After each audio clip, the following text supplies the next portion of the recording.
This is Mahatma Gandhi said. My fear is that if you don't respond to the needs of the people, this is what may happen.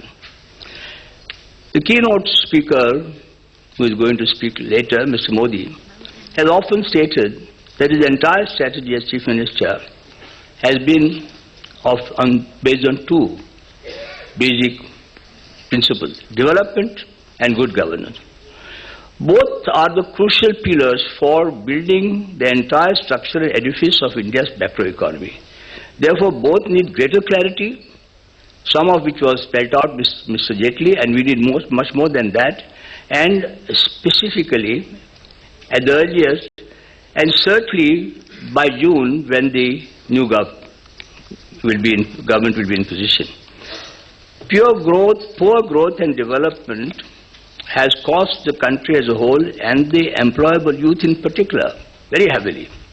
And poor governance has cast a gloomy spell over the people, while all the main institutions of government, especially the legislatures, both parliament and state, the executive, have lost very heavily in their credibility. Back to the credibility issue that was referred by Mr. Jaitley. The macroeconomic prospects and growth will succeed much better if the economic strategy is, in my view, anchored on Part 3 of the Constitution titled Fundamental Rights. That is the basic structure of the Constitution. Prime Minister Nehru, who advocated so much the Awadi resolution and so on in the mid-50s, in his letter, you could see his disillusionment. In 1958, he writes to the Chief Ministers that democracy and socialism are only the means. The end is the citizen. And he harps on this particular point, and this is the essence of democracy, the citizen. In my view, the erosion of Part 3 of the Constitution lies at the heart of our economic and political misgovernance. Part 3 of the fundamental rights and the rule of law should be the governing principles, not the law of rules as it is today. More and more rules, unnecessary rules, regulations, NOCs are designed for graft and outright root, which has brought the Indian economy to its present bad situation. Governance and economic strategy must be integrated, and though some people still question its meaning, governance is very simply the government performing its functions well in very specific terms as defined in the Constitution. For instance, the 7th schedule of the Constitution specifies that the Union list, defense of India, and item 1 of state is public order.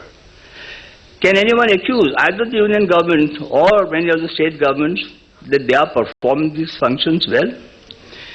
I see bad governance affecting adversely the 123 crore citizens of India and our economy. Is high growth and good governance possible? Very much so. Will it happen? It depends on what the government in coming this one can do. We must very clearly aim, when the Lok Sabha, 16 Lok Sabha assembles and the Union government, to have clear agenda promoting desired high investment, economic growth and inclusive human economy or development, so that India and Indians get what they deserve and are capable of. And the people of India are, the government has not shown the capability. Thank you very much. Thank you, Dr. Panandekar. Ajit Ranade. Thank you, Vivek. So, is good economics compatible with good politics? The answer is yes.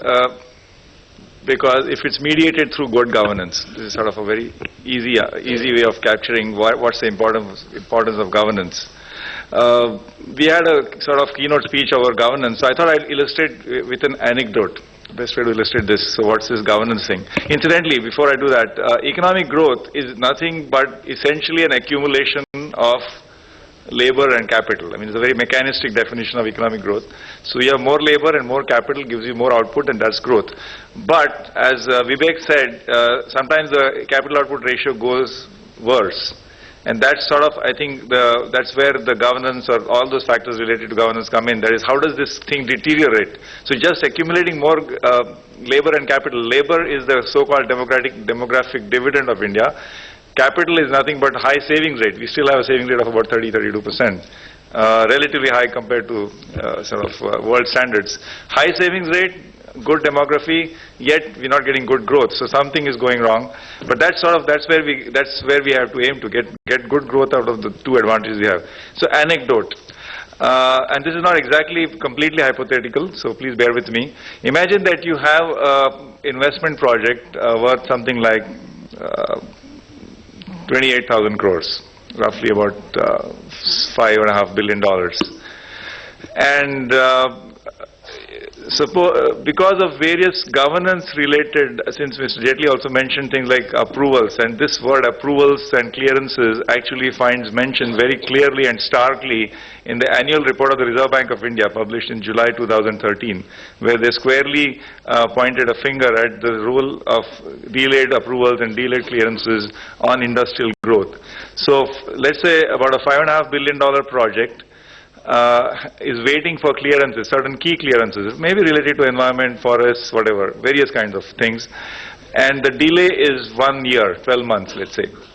So typically this kind of a project is expected to generate revenues of about $1 billion, $1.2 billion. So 28,000 crores, roughly 6,000. I'm not, as I said, this is not entirely hypothetical, but these are, so you're getting about $1.2 billion of revenues from this project year after year. But because we live in a competitive world, we are quite globalized now, so we are competing with products that are actually are made in the world. So your profit margin at best is about 10%. If you're lucky, 10 or 12%. So on $1.2 billion, your profit is about $120 million, which is roughly, let's say, 600 crores or 700 crores. So that's what you're looking at. This is a project which is going to give you 700 crores of profit a year after year if everything goes well according to your plan. Now your project is hit with a 12-month delay for various reasons. Now in this current environment of high interest rates, what happens is a 28,000 crore project will be hit by a cost of, simple math, 10% of 28,000 crores, 10% interest rate is actually a reasonable assumption, so 2,800 crores. Now this 2,800 crores loss due to delay is directly into your bottom line. And even if at best you amortize it, therefore don't take the loss, spread it over 5 years. So per year, 2,800 divided by 5 is more than 500, 600 crores. 500, 500. So that your bottom line was already only 700 crores budgeted. So this is a disability that this project is going to carry for the first 5 or 6 years, and there's no way you can recover from this easily. So this is the kind of thing that happens when you have delays, and why do you have high interest rates? Why? Because of inflation. And even if you don't fully subscribe to Mr. Anna Hazare, he was the person who about 3 or 4 years ago said that the root cause of inflation in India, he got up in Delhi and said the root cause of inflation in India is corruption. Now, we can debate